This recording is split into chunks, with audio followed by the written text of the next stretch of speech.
Hello everyone and welcome you in our YouTube channel You Teach, Feel the Difference here। आज के इस video में मैं आपको क्लास 12th का जो बायोटेक्नोलॉजी वाला चैप्टर है उसके बारे में बताऊंगा। ठीक है, तो चैप्टर का नाम है बायोटेक्नोलॉजी प्रिंसिपल एंड प्रोसेसेस। ठीक है, तो आज की इस वीडियो में हम समझेंगे कि बायोटेक्नोलॉजी होती क्या है, इसकी डेफिनेशन क्या होती है। ठीक है, यूरोपियन फेडरेशन ऑफ बायोटेक्नोलॉजी के हिसाब से बायोटेक्नोलॉजी की क्या डेफिनेशन होती है उसके बारे में समझेंगे। ठीक है, फिर प्रिंसिपल क्या है बायोटेक्नोलॉजी का उसके बारे में समझेंगे। ठीक है, फिर बायोटेक्नोलॉजी के प्रिंसिपल के बाद हम जेनेटिक इंजीनियरिंग के कुछ प्रिंसिपल्स के बारे में आज के इस वीडियो में समझेंगे। ठीक है, तो स्टार्ट करते हैं कि बायोटेक्नोलॉजी होती क्या है। तो बायोटेक्नोलॉजी दो वर्ड से मिलकर बना हुआ है, बायो और टेक्नोलॉजी। ठीक है, बायो का मतलब होता है लिविंग ऑर्गेनिज्म। क्या होता है? Living organism. और टेक्नोलॉजी का मतलब होता है प्रोसेसेस। ठीक है, एंड टेक्निक्स, यानी सम टेक्निक्स या प्रोसेस का आप इस्तेमाल करके किसी लिविंग ऑर्गेनिज्म को आप ह्यूमंस बीइंग के लिए कुछ यूज़फुल प्रोडक्ट बना दे रहे हो, उसी को बायोटेक्नोलॉजी कहते हैं आमतौर की भाषा में।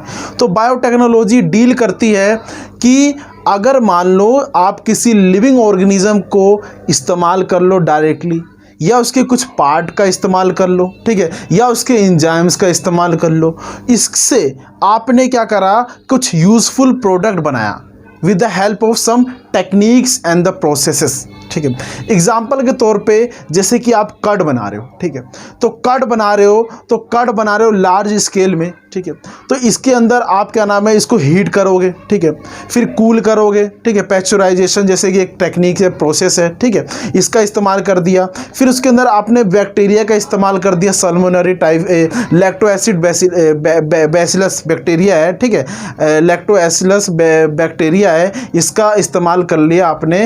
वो क्या करेगा कि मिल्क के अंदर जो शुगर होता है लैक्टोस, उसको लैक्टिक एसिड में कन्वर्ट कर लेता है, क्योंकि इस बैक्टीरिया के पास क्या होता है, लैक्टेस नाम का एंजाइम होता है। ठीक है, तो मैंने आपको क्या बोला कि आपने लिविंग ऑर्गेनिज्म का इस्तेमाल किया या उसके एंजाइम का, तो यहाँ पे हम कौन सा एंजाइम ले ले, लैक्टेस नाम का एंजाइम ले रहे हैं, और ये क्या कर रहा है कि इसको लैक्टिक एसिड में कन्वर्ट कर दे रहा है। ठीक है, तो एक ये प्रोसेस है, उस प्रोसेस को कहते हैं इंक्यूबेशन। ठीक है, तो अब आपने लैक्टिक एसिड में कन्वर्ट हो गया, इसका पीएच भी बदल गया, पीएच बदलने की वजह से मिल्क सॉलिडिफाई हो जाएगा और कर्ड में कन्वर्ट हो जाएगा।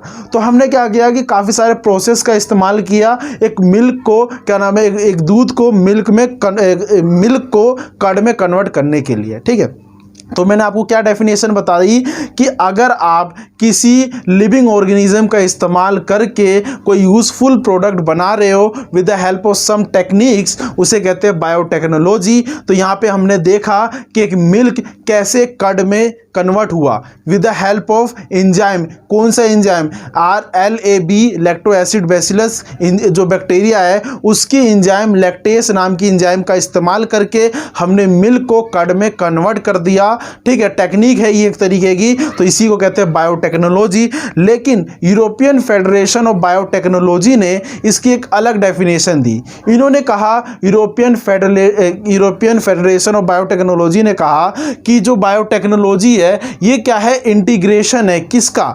ये इन्होंने कहा कि ये इंटीग्रेशन है नेचुरल साइंस एंड ऑर्गेनिज्म का। ठीक है, इनके कहने का मतलब ये था कि अगर आप किसी लिविंग ऑर्गेनिज्म का इस्तेमाल कर रहे हो, या उसके पार्ट्स का इस्तेमाल कर रहे हो, या इसके एंजाइम का इस्तेमाल कर रहे हो, या आपने क्या नाम है कोई आर्टिफिशियल कोई बायोमोलिक्यूल्स आपने बनाया, ठीक है, आपने उसका इस्तेमाल करके कोई मेडिसिन बनाए, कोई वैक्सीन बनाए, या उसको बना दिया आपने, किसी प्रोडक्ट को बना दिया, ठीक है, या उसकी मैन्युफैक्चरिंग करी, ठीक है, उसी को कहते हैं बायोटेक्नोलॉजी। ठीक है, यूरोपियन फेडरेशन ऑफ बायोटेक्नोलॉजी के हिसाब से इन्होंने बायोटेक्नोलॉजी की डेफिनेशन दी कि अगर आप कोई वैक्सीन बना रहे हो, ठीक है, तो उसके लिए आपने लिविंग ऑर्गेनिज्म का इस्तेमाल किया, ठीक है, और उसके अंदर कुछ टेक्निक का इस्तेमाल करके आपने कुछ क्या ना प्रोडक्ट बना दिए, मैन्युफैक्चरिंग कर दी, उसी को यूरोपियन फेडरेशन ऑफ बायोटेक्नोलॉजी ने कह दिया। और उसमें एक बात इन्होंने और ऐड करी थी कि आर्टिफिशियल बायोमोलिक्यूल्स का भी आपने इस्तेमाल करके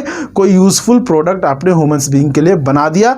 ये यूरोपियन फेडरेशन ऑफ बायोटेक्नोलॉजी के अकॉर्डिंग डेफिनेशन है बायोटेक्नोलॉजी की। ठीक है, और ये क्या नाम है टर्म किसने दिया, बायोटेक्नोलॉजी का टर्म 1919 में कार्ल एरेकी ने दिया था। किसने दिया था, ये कभी कभी पूछ लिया जाता है कि बायोटेक्नोलॉजी का टर्म किसने दिया, तो कार्ल एरेकी ने दिया, 1919 में दिया। ठीक है, अब बात करते हैं प्रिंसिपल ऑफ बायोटेक्नोलॉजी, यानी बायोटेक्नोलॉजी के क्या क्या प्रिंसिपल है। तो बायोटेक्नोलॉजी का बेसिकली दो प्रिंसिपल है।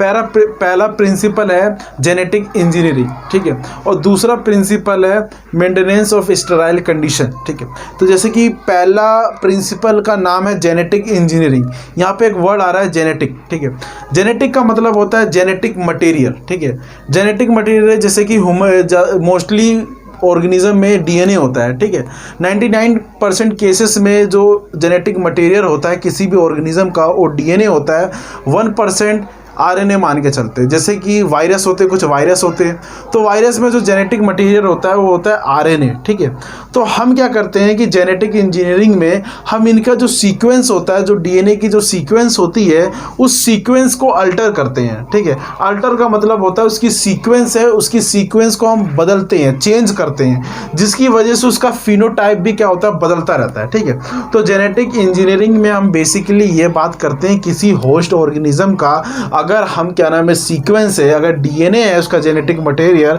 तो उसकी सीक्वेंस के अंदर अगर हम बदलाव करते हैं तो उसका फिनोटाइप अपने आप ऑटोमेटिक भी क्या होगा, चेंज हो जाएगा। उसी को कहते हैं जेनेटिक इंजीनियरिंग। और दूसरा पॉइंट है मेंटेनेंस ऑफ स्टेराइल कंडीशन।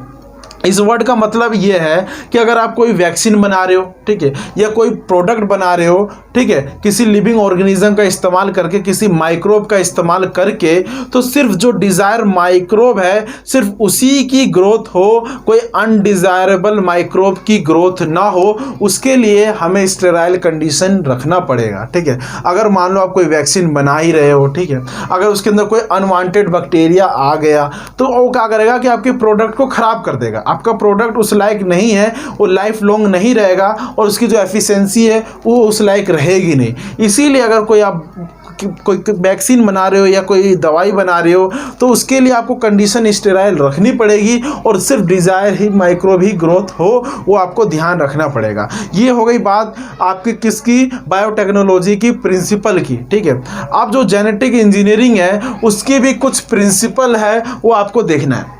तो सबसे पहले आपको रिकॉम्बिनेंट डीएनए बनाना है। रिकॉम्बिनेंट डीएनए बनाने का सबसे तरीका यह है कि जो डिज़ायर जीन है, ठीक है, किसी होस्ट का जो डिज़ायर जीन है या कोई टारगेट जीन है, आप उसको आइडेंटिफाई कर लो, ठीक है, उसको कट कर लो, ठीक है, और किसी दूसरे ऑर्गेनिज्म के, जैसे कि मान लो किसी प्लास्मिड है, उस प्लास्मिड के अंदर जो प्लास्मिड क्या होता है कि सर्कुलर होता है, डबल सर्कुलर डीएनए होता है एक तरीके का, और उसके अंदर हम क्या करते हैं, कट लगा देते हैं और दोनों को मिला के, दो डिफरेंट लिविंग ऑर्गेनिज्म के डीएनए को मिला के जो डीएनए बनता है उसी को कहते हैं रिकॉम्बिनेंट डीएनए, या रिकॉम्बाइन करना। दो डिफरेंट ऑर्गेनिज्म के जीन को आपस में डीएनए को मिला के कंबाइनिंग करना, उसको कहते हैं रिकॉम्बिनेंट डीएनए। हमने रिकॉम्बिनेंट डीएनए बना दिया। ठीक है, एग्जांपल के तौर पे जैसे कि मान लो किसी ह्यूमन बीइंग का जो पैनक्रियास है, ठीक है, पैनक्रियास इंसुलिन बनाता है, उसका बीटा सेल, ठीक है, तो उसकी जो सीक्वेंस है उसमें क्या नाम है, कुछ क्या नाम है खराबी आ गई, जिसकी वजह से वो क्या नाम है इंसुलिन नाम का प्रोटीन नहीं बना पा रहा। ठीक है, तो हम करेंगे क्या कि उस सीक्वेंस को आइडेंटिफाई कर लेंगे, वो हमारा टारगेट जीन हो गया, ठीक है, या डिज़ायर जीन हो गया, उसको कट कर लेंगे, उसको प्लास्मिड के साथ एडअप कर लेंगे, ठीक है, और इसकी वजह से हमारे पास जो डीएनए बनेगा उसको कहते हैं रिकॉम्बिनेंट डीएनए। यानी डिफरेंट हमने लिविंग ऑर्गेनिज्म के डीएनए को मिला के जो डीएनए बना उसको रिकॉम्बिनेंट डीएनए कह दिया, हमने उसको नाम दे दिया। अब उसको क्या करेंगे कि प्लास्मिड के साथ हो गया, रिकॉम्बिनेंट डीएनए बन गया, अब उसको हम वेक्टर के अंदर ट्रांसफर कर देंगे। ई कोलाई बैक्टीरिया होता है जो बहुत ही कम समय में अपने नंबर को बढ़ा देता है। ठीक है, तो ई कोलाई के अंदर हमने भेज दिया उसको, और वो भेजने के बाद वो बहुत जल्दी रेप्लिकेट करता है, अपने नंबर बढ़ाता है, जिसकी वजह से हमें क्या नाम है प्रोटीन मिला। जैसे कि आपको सेंट्रल डॉग्मा पता होगा, जैसे कि डीएनए से आरएनए बना, इसको कहते हैं ट्रांसक्रिप्शन, और जो डीएनए से एमआरएनए बनता है उसको ट्रांसक्रिप्शन कहते हैं, एमआरएनए से प्रोटीन बना उसे ट्रांसलेशन कहते हैं। तो इस प्रोसेस के द्वारा हमारा क्या नाम है जो जीन था उससे हमने क्या नाम है इंसुलिन की प्रोटीन बना लिया, अब उसको इंसर्ट कर देंगे क्या नाम है ह्यूमंस बीइंग के अंदर, होस्ट के अंदर, और उस जीन को हम वापस हम क्या नाम है किसी होस्ट के अंदर इंट्रोड्यूस करा देंगे। ये हमारा क्या नाम है जेनेटिक इंजीनियरिंग की प्रिंसिपल हो गया। ठीक है, तो अभी हमने समझा कि प्रिंसिपल ऑफ बायोटेक्नोलॉजी क्या है, वो है जेनेटिक इंजीनियरिंग, और दूसरा है maintenance of sterile condition. Genetic engineering में हमने बेसिकली ये बात करी कि किसी जेनेटिक मटेरियल के अंदर अगर हमने उसके सीक्वेंस को बदलाव कर दिया तो उसके फिनोटाइप्स में अपने आप बदलाव आ जाएगा। दूसरी बात, अगर आप वैक्सीन या कोई एंटीबायोटिक बना रहे हो तो हमें स्टेराइल कंडीशन मेंटेन करनी पड़ेगी, जो डिज़ायर माइक्रोब है सिर्फ उसी की ग्रोथ हो, कोई अनवांटेड माइक्रोब की ग्रोथ ना हो। यह हमने पढ़ लिया बायोटेक्नोलॉजी के प्रिंसिपल। फिर इसके बाद हमने बात करी कि जो जेनेटिक इंजीनियरिंग है उसके क्या प्रिंसिपल है। उसका प्रिंसिपल यह है, सबसे पहले आपको रिकॉम्बिनेंट डीएनए बनाना पड़ेगा। रिकॉम्बिनेंट डीएनए तब बनता है जब डिफरेंट ऑर्गेनिज्म के डीएनए को आपस में कंबाइन करके जो डीएनए बनता है उसे रिकॉम्बिनेंट डीएनए कहते हैं। रिकॉम्बिनेंट डीएनए बन गया, अब उसको किसी वेक्टर के अंदर ट्रांसफर करते हैं ताकि उसकी मल्टीप्लिकेशन जल्दी हो, मल्टीप्लाई हो जाता है। मल्टीप्लाई होने की वजह से आपके पास कम समय में लार्ज प्रोडक्ट मिल गया, बायोलॉजिकल प्रोडक्ट मिल गया, आप उसका इस्तेमाल कर सकते हो। और किसी जीन को अगर किसी में ट्रांसफर करना है तो इसके काफ़ी सारे प्रोसेस है जिसे हम आगे डिटेल में समझेंगे। ठीक है, आज की इस वीडियो में सिर्फ इतना ही। अगर ये वीडियो आपको अच्छी लगे तो लाइक कीजिए, सब्सक्राइब कीजिए हमारे चैनल को, हमें मोटिवेट कीजिए ताकि हम आपके लिए नए नए वीडियो बनाएं। ठीक है, हमारे पास काफ़ी सारे हमारे क्या नाम है डिफरेंट हमारे पास प्लेटफॉर्म है, जैसे कि टेलीग्राम हमारा चैनल है, आपको डिस्क्रिप्शन बॉक्स में हमारे लिंक मिल जाएगा, आप वहाँ पे भी हमसे जुड़ सकते हो। ठीक है, अगर कोई क्वायरी हो तो हमसे व्हाट्सएप पे भी आस्क कर सकते हो, नहीं तो हमसे क्या नाम है पूछ सकते हो आप कमेंट सेक्शन में जाके। ठीक है, और ओके, अपना ध्यान रखें, धन्यवाद।